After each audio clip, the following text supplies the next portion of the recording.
అధికారం అంతా కేంద్రీకరమై కొంతమంది చేతుల్లోనే ఉంటుంది. ఇది చాలా ప్రమాదం ప్రజాస్వామ్యానికి. చిత్తశుద్ధితో పనిచేసే అధికారులను నలిపేస్తున్నారు. వాళ్ళకి ఇవ్వాల్సిన గౌరవం, వాళ్ళకి ఇవ్వాల్సిన ఆ పదవులు లేకుండా కేవలం కొంతమంది చేతుల్లోనే అధికార యంత్రాంగాన్ని ఉపయోగించుకుని ఎన్నికల్లో దుర్వినియోగం చేయడం కోసం వీళ్ళు చేస్తున్న ప్రయత్నాన్ని ఎలక్షన్ కమిషన్ ఆఫ్ ఇండియా దీన్ని దృష్టిలో పెట్టుకోవాలి. రాష్ట్ర డీజీపీగా వ్యవహరిస్తున్న వ్యక్తి ఏసీబీ డీజీగా కూడా ఆయన వ్యవహరిస్తున్నప్పుడు ఎందుకు వీటిపైన చర్యలు తీసుకోలేదు? ఈ వివరాలు ప్రజలకు ఎందుకు తెలపలేదు? వీటిపైన జనసేన పార్టీ ఈ వివరాలు ప్రజలకు అర్థమయ్యే విధంగా మేము చేసిన ఈ కసరత్ని ఇప్పుడు ఎన్నికల కోడ్ వచ్చింది కాబట్టి ఎలక్షన్ కమిషన్ ఆఫ్ ఇండియా తప్పకుండా దీనిపైన స్పందిస్తుందని మేము నమ్ముతున్నాం, ఆశిస్తున్నాం.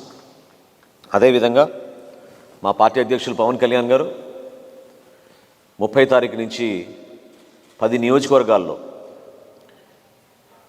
ఎన్నికల ప్రచారం ఖరారైంది.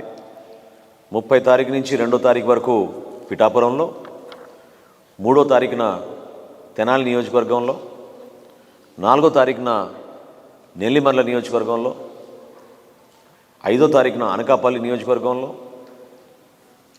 6వ తారీఖున ఎలమంచిలి నియోజకవర్గంలో, 7వ తారీఖున పెందుర్తి నియోజకవర్గంలో, 8వ తారీఖున కాకినాడ గ్రామీణ నియోజకవర్గంలో, 9వ తారీఖున మరొకసారి పిఠాపురంలో, 10వ తారీఖున రాజోల్ నియోజకవర్గంలో, 11వ తారీఖున పి గన్నవరం నియోజకవర్గంలో, 12వ తారీఖున రాజానగరం నియోజకవర్గాల్లో మొదటి విడత ఎన్నికల ప్రచారం మా పార్టీ అధ్యక్షులు పవన్ కళ్యాణ్ గారి టూర్ ప్రోగ్రాం ఖరారైంది.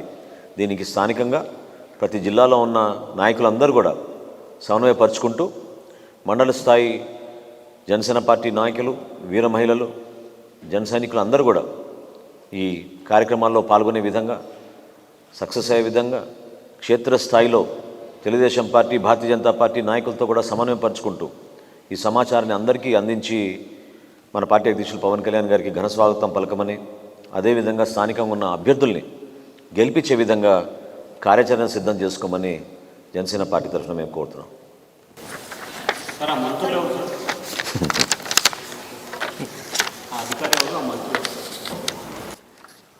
మీరు నోట్ ఫైల్ చూస్తే దాంట్లో ఉంటుంది చాలా క్లియర్గా. అది ఏ శాఖనో మీ అందరికీ తెలుసు. ఆ శాఖ మార్చులు ఎందుకు ఆ విధంగా వ్యవహరించారో, ఎందుకు ఐఏఎస్ అధికారి పైన ఆ ఒత్తిడి తీసుకొచ్చారో, అంత పెద్ద మొత్తం ఎందుకు ఆఫర్ చేశారో చెప్పాలి.